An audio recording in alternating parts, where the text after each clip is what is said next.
Why Galaxy A55 has an edge over A54? But don't get confused on updating from A54 to A55. There are a couple of meaningful updates on A55, but does it really matters to update from A54? A lot of people would look at Galaxy A55 and A54 and then everyone would say, both looks exactly the same, what's the difference? Well, from the back, they really look the same, but when you hold the both devices, then you will feel the difference between the A55 and A54. Galaxy A54 was Samsung's first budget phone to give us a glass back, which obviously improved the look and feel of Galaxy A54. But there was one big downside of A54. The frame of A54, it was plastic, which obviously feels cheaper being a budget device. And this is where Samsung decided to give us aluminum frame on Galaxy A55. After this aluminum frame, you can say Galaxy A55 give us a more premium feeling while holding it. And if you don't like heavy phones, then we got a difference here. By adding aluminum, the weight on A55 is more than A54. Galaxy A55 weighed around 213 grams, can be changed after launch, but Galaxy A54 weighed around 202 grams.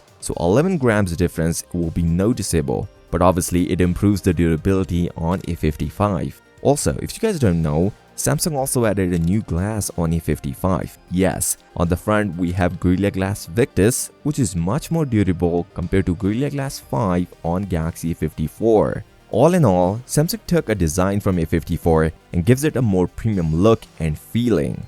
Also, both phones shares the same IP67 water and dust resistance. For premium feeling, I would say A54 is a way to go.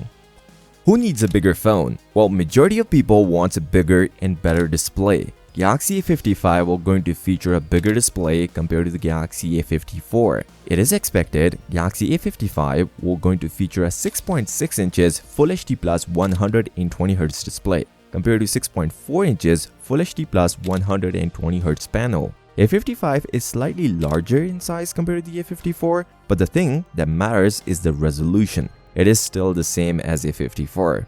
Last year, Galaxy A54 gave us around 1000 nits of peak brightness, which is a decent in numbers. But now it is expected we might see a 1650 nits of peak brightness, which is already tested. Obviously, Samsung will market this as a 1750 nits similar to Galaxy S23 Ultra or even S22 Ultra. Apart from that, there is no such change in display. The bezel seems thicker similar to A54, which is okay, obviously being a budget phone.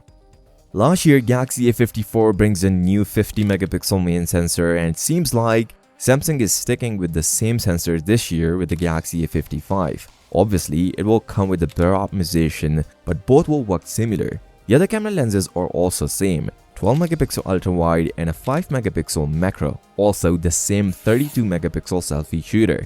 It will be a better option to give us a telephoto sensor, but I think Samsung wants telephoto only for flagship devices because the 5 megapixel macro is just useless. If you want a camera update, then there is no change, both will work the same with the same hardware. There are few things you need to know about Samsung processing with the cameras. Recently, we saw Samsung did some changes in the S24 Ultra camera processing where we get some natural looking pictures compared to over-sharpened or overexposed on previous Galaxy devices. This indicates we may see a similar algorithm in the A55. If by chance we get this feature, you will see some cool down colors in your photos and not over-sharpened. For budget phones, Samsung wants to stick with their in-house chipsets, Exynos processors. A54 came with the Exynos 1380, where Galaxy A55 will be here with the Exynos 1480 processor. This would be Samsung's first Galaxy A series device to come with the AMD RDNA GPU.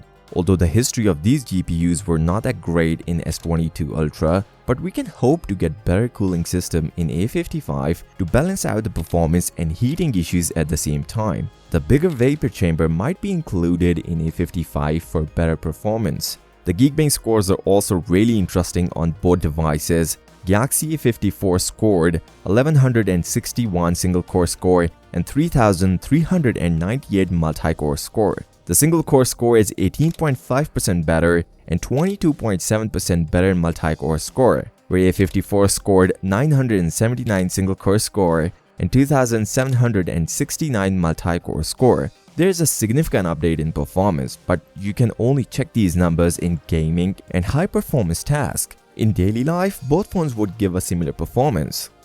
Galaxy A54 is already here with one of the best battery numbers, as it came with a 5000 mAh battery, and mainly the phone came with a 1080p display, which ends up consuming less battery. Similarly, Galaxy A55 came with a similar 5000 mAh battery and same Full HD Plus display. This will give us a great battery life. Obviously, if you check A54 now with A55, A55 can easily win because A54 battery age over time.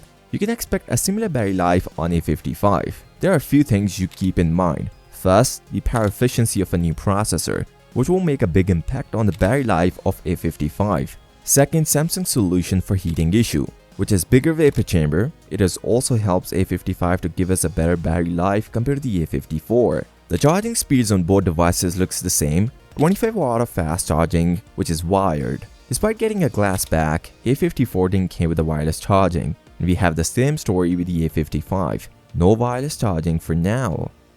Galaxy A55 will going to launch with the One UI 6.1, same software which we have on the Galaxy S24 Ultra. But the biggest downside of getting a same software, there is no new feature Samsung is going to offer in the Galaxy A55. It will basically similar to 6.0. I mean, there will be no new AI coming to the Galaxy A55. A54 will also see this update in the coming months, so there is not much of a big update here. Only thing which I am a little bit skeptical, is there any chance Samsung will give us a 7 years of OS and security updates on a A55? Just like what they did with the Galaxy S24 series, chances are it might not happen, since the processors on these budget devices age over time, so running the latest OS after 7 years will be a challenging thing for such processors, as Samsung already intended to give us a 4 OS upgrades on A54, which is more than enough for budget devices.